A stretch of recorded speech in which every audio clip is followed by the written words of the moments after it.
All right, not surprisingly, I am waiting. My surgery's delayed, so I am waiting to get started. Today is my surgery day, so that's why I'm dressed a little bit more casually. But I want to share something that happened to me this recently, and it was an excellent case of empathy. And I thought, wow, what a great example! And I thought I'd share how empathy is going to drive more business to your practice or more patients to your practice. So for those of you who don't know me, my name is John Lin. I'm a urologist here in Sunrise Urology in Gilbert, Arizona. And I am very big on efficiency. I'm very big on empathy to the patient. And today, something happened. So when I operate, today's my surgery day. When I go operate, I sometimes go to a surgery center, sometimes I go to a hospital. At this particular facility, at the surgery center, it's paper-based, there are charts there, and before I can operate on a patient, then this is very common at the hospital or the surgery center, I have to fill out forms. I have to sign some documents. I have to sign and update the history and physical examination form. I have to sign the hospital consent form or the surgery center consent form, even though those are not really consent forms. Those are just to satisfy some bean counter because they're not consents. When you read the description of the procedure, it's in technical medical terms. So having me sign it, yeah, I understand what I'm going to do. But when you have the patient sign a consent with those technical terms, it's meaningless. You show that in front of a jury, and you ask the jury, well, do you understand? Did you understand it? Did the patient understand it? Would a typical patient understand that consent form? And the answer is no. But anyway, physicians have to sign these consent forms. Physicians have to sign these history and physical forms for compliance reasons, for corporate compliance. In any case, usually the consent form, the history and physical forms are buried inside a chart. And it's a pain in the butt for me to flip through the entire chart to get to the forms that I need to sign, and then sign the forms, date it, time it, before I can even do the surgery, before the patient can be transported back to the operating room. It doesn't really do anything. The true consent is a process. It is not a form. It's certainly not a form that is riddled with technical medical jargon. Anyway, I digress. Before the patient can be taken back to the operating room, the physician, the surgeon, has to sign these forms. It is a pain in the butt to have to find these forms in the sometimes relatively thick chart, and it is paper. It's a pain in the butt. It's another administrative trivia that impedes our ability to efficiently take care of patients.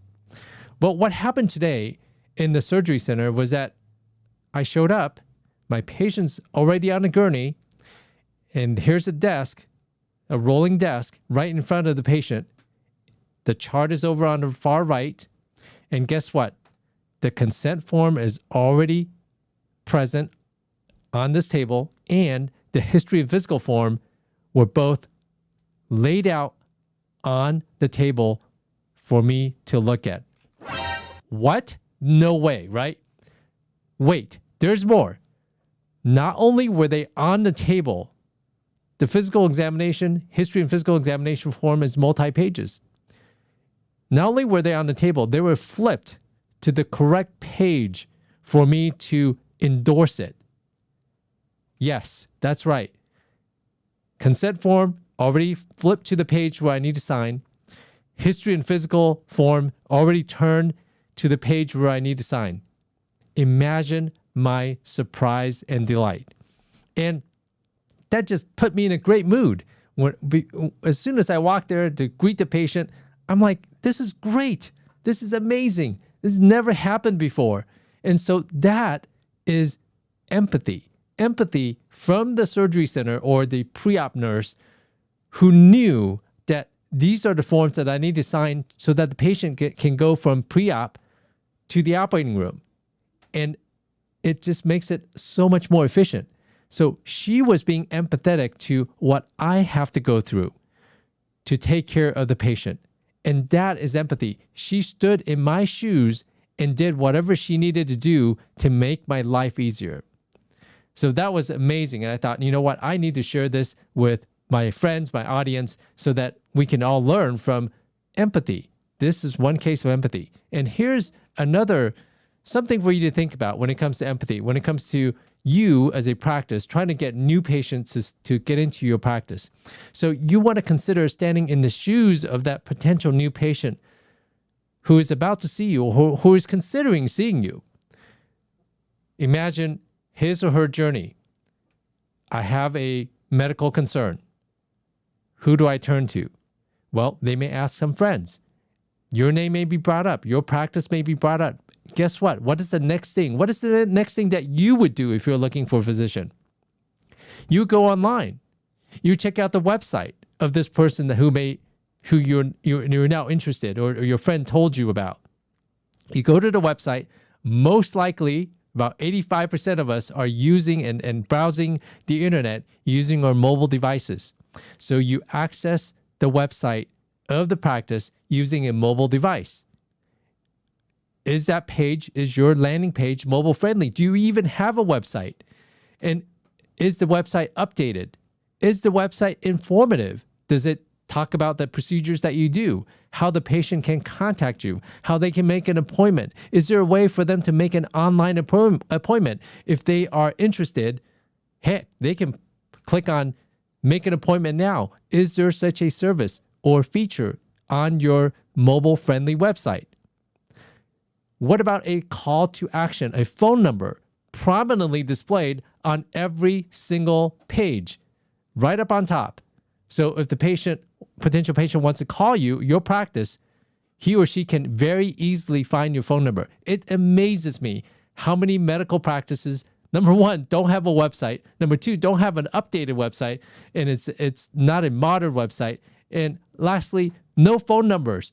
I have to dig like at the very bottom of the page, below the fold, for me to find a phone number. Or I have to find where to contact us is. You want to make it easy. You want to make it. You want to be empathetic to the person who is thinking about using your services. Stand in her shoes, his shoes, and make it easy for them to find that information. Here's something else. This potential new patient. Okay, great. Found your website. Mobile friendly, loads fast, informative, updated. Call to action is there. Contact us, easily discoverable. Well, now what? Okay, my friend referred me to you. The website looks legit. What else am I looking for? I am looking for third-party validation, social proof. What somebody else may be saying about your practice, your business. And that comes in the form of online reviews. Guess what? Surprise, surprise, online reviews. And I'm sure you're all gathering those, right? Asking all your happy patients to leave you a review, to capture the review, because your new patient, your potential new patients are looking for that third-party validation. If somebody's asking about you on social media, can they easily link your practice? Do you even have a social media presence? There are a lot of Facebook groups that reside in your community. For instance, in Gilbert, Arizona, there's a huge group of tens of thousands of people who live near or in Gilbert, and they often will ask, hey, do you know of a urologist who does X, Y, or Z? Kidney stones, vasectomies, blood in the urine, bladder infections, whatever.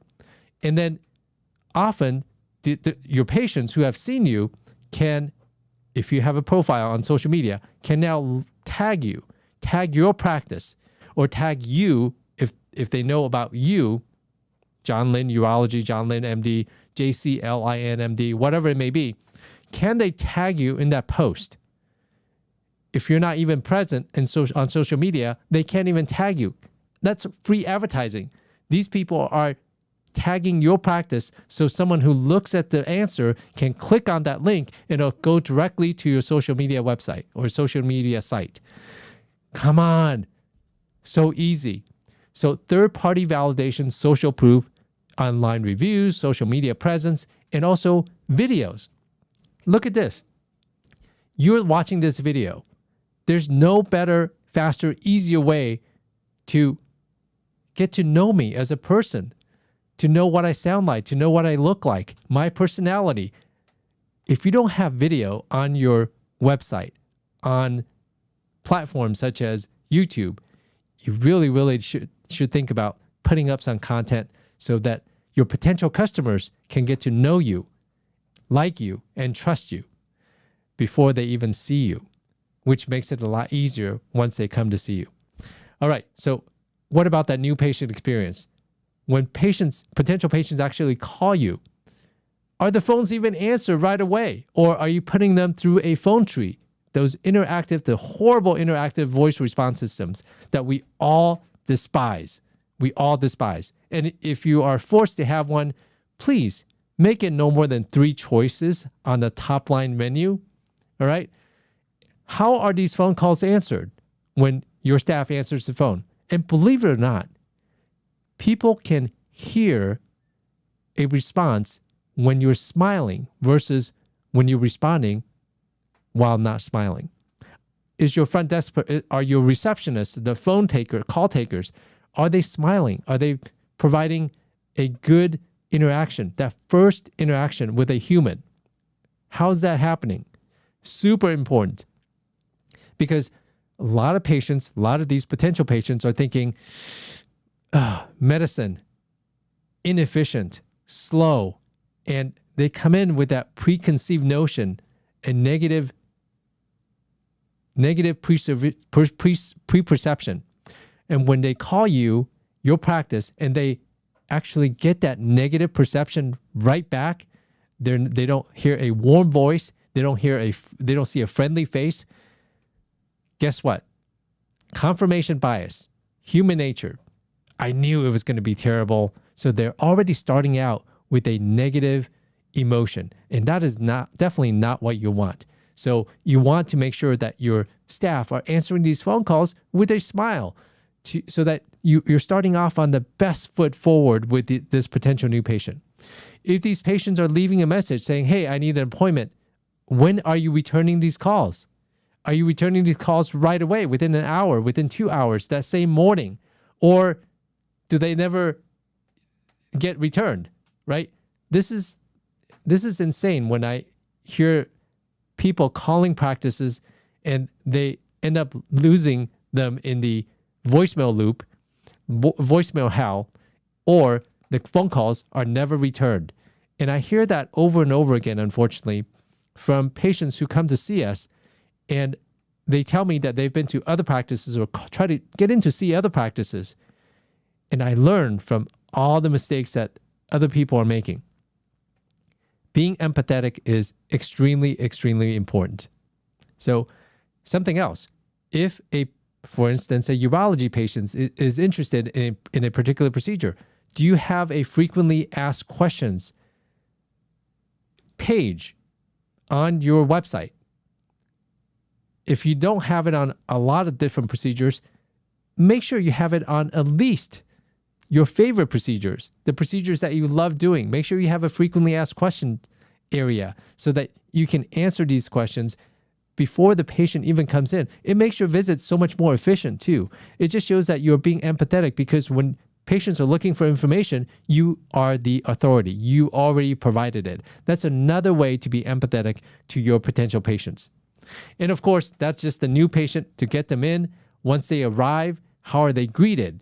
How's your collections? How's your billing process? How are your forms, electronic forms, paper forms? How's the workflow? Once the patient gets here, how much time are they spending sitting in the reception area, sitting in the exam room, sitting in the procedure room before the patient is acknowledged and seen, the procedure is done, the patient's treated? And then, very importantly, what is that experience like after the patient is seen? The post-visit encounter. Are you collecting reviews, right? If they had a good experience, it would behoove you to collect these reviews. I already mentioned the importance of social proof, third-party validation. Is there a follow-up call? If there's an appointment that needs to be made, did somebody actually make that appointment on checkout? Follow-up appointments, follow-up procedures, follow-up imaging. It's good patient care, and it decreases your medical legal liability. So anyway, I thought I'd share something about empathy something I've been thinking about, something that I experienced really nice at the surgery center this morning. And I wanted to share this information so that you can start thinking in terms of, are you being empathetic? Is your practice being empathetic to your potential patients and your patients when they're trying to find you, trying to see you, or after you've seen them? What does that process look like? Empathy goes a long way. It does take a little bit of work on your side, on you as the provider, as the qualified health professional, as the physician leader. It does take a little bit of work, but if you are empathetic to your customers, you're going to have an abundance of customers without doing much work on the outbound advertising. As usual, if you have any questions or comments, please leave them below. Thank you so much for watching. I appreciate the privilege of your time. And please take care of each other. And most importantly, take care of yourself. Bye-bye.